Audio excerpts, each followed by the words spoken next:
اہل صراط روح امی کو خبر کریں، جاتی ہے امت نبوی فرش پر کریں، کل کے رضا ہے خنجر خونخوار برق بار، اعدا سے کہہ دو خیر منائے نہ شر کریں۔ حضرات تو حضرت ابراہیم علیہ نبینا علیہ السلام سے حضرت جبرائیل علیہ السلام نے کہا آپ کی کوئی حاجت ہو تو بیان کرو، میں وہاں جا سکتا ہوں جہاں کوئی نہیں جا سکتا۔ سدرۃ المنتہا سے آگے جب میرے آقا بڑھ رہے تھے تب میرے آقا نے ارشاد فرمایا جبرائیل تم نے میرے دادا ابراہیم سے کہا تھا کہ میں وہاں جا سکتا ہوں جہاں کوئی نہیں جا سکتا، جبرائیل اس سے آگے میں جا رہا ہوں، تمہاری کوئی حاجت ہو تو بیان کر دو، میں وہاں جا سکتا ہوں جہاں تم بھی نہیں جا سکتے۔ حضرات گرامی مدینے والے مصطفیٰ کا مرتبہ تمام انبیاء میں افضل و اعلیٰ ہے۔ اعلیٰ حضرت فرماتے ہیں سب سے اولا و اعلیٰ ہمارا نبی، سب سے بالا و بالا ہمارا نبی، قرن و بدلی رسولوں کی ہوتی رہی، چاند بدلی کا نکلا ہمارا نبی، سب چمک والے اجلوں میں چمکا کیے، اندھے شیشوں میں چمکا ہمارا نبی، کون دیتا ہے دینے کو منہ چاہیے، دینے والا ہے سچا ہمارا نبی۔ حضرت ابراہیم علیہ السلام آگ میں پہنچنے والے ہیں، اللہ تبارک و تعالی نے آگ کو حکم دیا، اللہ کا قرآن کہتا ہے قُلْنَا يَنَارُ كُونِي بَرْدًا وَسَلَامًا عَلَىٰ إِبْرَاهِيمَ، اے آگ میرے ابراہیم پر ٹھنڈی اور سلامتی والی ہو جا، اے آگ میرے ابراہیم پر ٹھنڈی اور سلامتی والی ہو جا۔ آگ ابراہیم علیہ السلام کے لیے گلزار ہو گئی، اس کے اندر جنتی تخت بچھا دیا گیا، پھلواڑیاں لگ گئیں، ابراہیم علیہ السلام کے لیے ایک مسند آئی، اس پر ابراہیم علیہ السلام بیٹھے، ابراہیم علیہ السلام کا ایک شبی آیا جو ابراہیم علیہ السلام کی ہوا کر رہا تھا، پنکھا جل رہا تھا۔ حضرت ابراہیم علیہ السلام آگ کے اندر بڑے آرام سے ہیں۔ حضرات گرامی حضرت ابراہیم علیہ نبینا علیہ السلام آگ کے اندر ہیں، نمرود کی بیٹی جس کا نام رغفہ تھا اس نے سوچا کہ لاؤ دیکھوں، جب چھت پر چڑھی اس نے سوچا لاؤ دیکھوں ابراہیم کو آگ نے جلا دیا ہے کہ نہیں جلایا ہے، جب اوپر سے دیکھا تو ابراہیم علیہ السلام بڑے آرام سے آگ کے اندر بیٹھے ہوئے ہیں اور ایک آپ کا شبی آپ کی ہوا جل رہا تھا۔ اللہ تبارک و تعالی نے جنت سے فرشتوں کو بھیج دیا تھا ابراہیم علیہ السلام کی خدمت کرنے کے لیے۔ اس لڑکی نے کہا، رغفہ نے کہا اے ابراہیم آپ کو آگ نے نہیں جلایا؟ آپ نے فرمایا نہیں۔ کہا کس نے تم کو بچایا؟ کہا میرے اس رب نے مجھے بچایا ہے جس نے مجھے پیدا کیا ہے، تجھے پیدا کیا ہے اور نمرود کو پیدا کیا ہے۔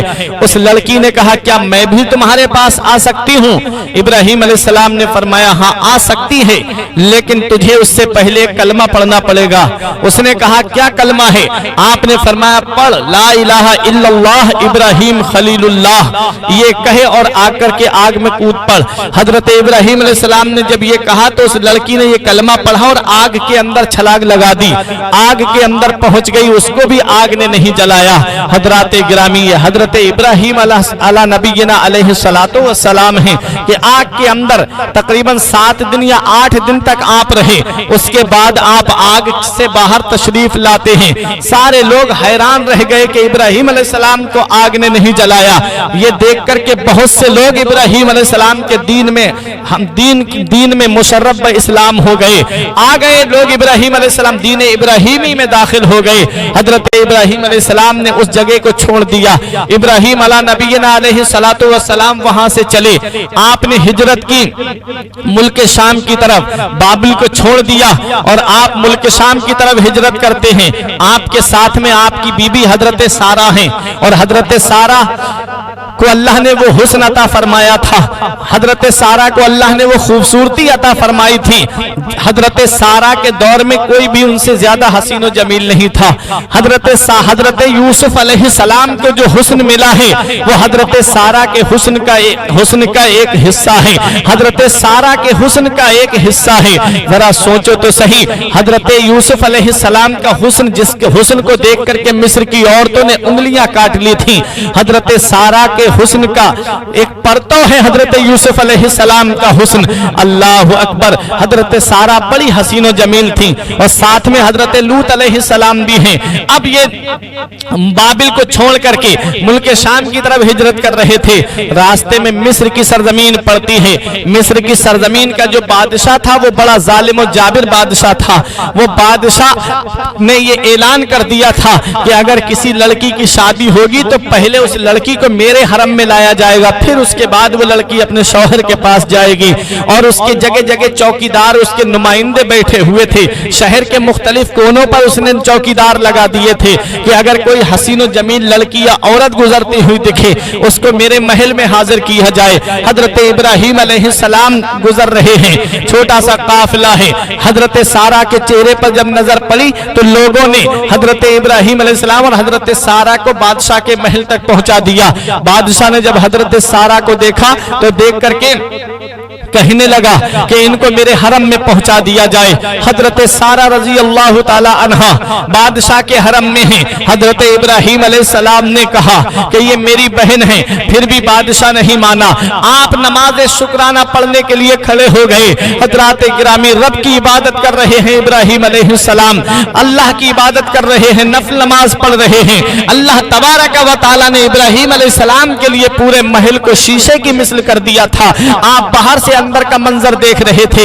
اس بادشاہ نے جب غلط ارادے سے حضرت سارہ کی طرف ہاتھ بڑھایا تو اس کا ہاتھ شل ہو جاتا ہے, اس کا ہاتھ خراب ہو جاتا ہے, ہاتھ نہیں اٹھ پاتا ہے, آنکھوں کی روشنی چلی جاتی ہے, وہ گھبرا جاتا ہے اور کہتا ہے کہ آپ دعا کر دو اللہ تعالیٰ سے کہ میرا ہاتھ اور میری آنکھیں ٹھیک ہو جائیں. حضرت سارہ نے دعا کی, اس کا ہاتھ اور اس کی آنکھیں ٹھیک ہو جاتی ہیں, لیکن وہ پھر یہی غلط ارادے سے ہاتھ آگے بڑھاتا ہے. پھر اللہ تبارک و تعالیٰ اس کی آنکھوں کی روشنی بھی ختم کر دیتا ہے اور اس کے ہاتھ کو شل کر دیتا ہے, ہاتھ بالکل خراب ہو جاتا ہے. اس نے پھر معافی مانگی. حضرت سارہ رضی اللہ تعالیٰ عنہ نے پھر دعا کی. حضرات گرامی اس بادشاہ نے اپنی ایک باندی کو حضرت سارہ کی خدمت کے لیے دیا تھا اور کہا تھا ہاں اجرو کے, یہ تمہارے لیے ایک اجر ہے, ایک تحفہ ہے.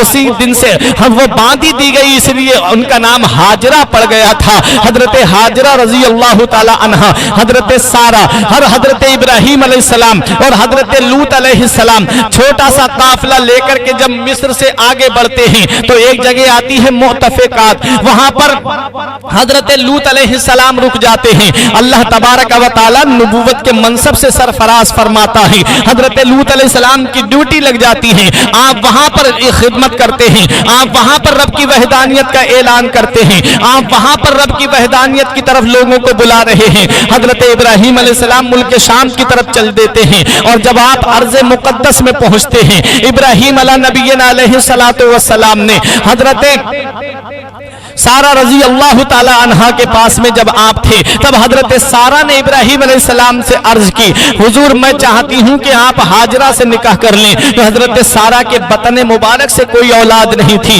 حضرت ہاجرہ سے جب نکاح ہو جاتا ہے ابراہیم علیہ السلام کا, تب حضرت ابراہیم علیہ السلام نے رب کی بارگاہ میں دعا کی. آپ عمر کی آخری دہلیز پر تھے, تب اپنے رب کی بارگاہ میں دعا کرتے ہیں, رب حبلی من الصالحین, اے میرے پروردگار مجھے نیک بیٹا عطا فرما دے. حضرت ابراہیم علیہ السلام نے دعا کی, رب حبلی من الصالحین, اے میرے رب مجھ کو نیک بیٹا عطا فرما دے. نیک بیٹے کے لیے دعا کر رہے ہیں ابراہیم علیہ السلام. تو پتہ چلا جب اولاد نیک ہوتی ہے تو ماں باپ کی عزت کا سبب بنتی ہے. اولاد جب نیک ہوتی ہے تو ماں باپ کی نیک نامی کا سبب بنتی ہے. اولاد جب نیک ہوتی ہے تو ماں باپ کا نام دنیا میں روشن کرتی ہے.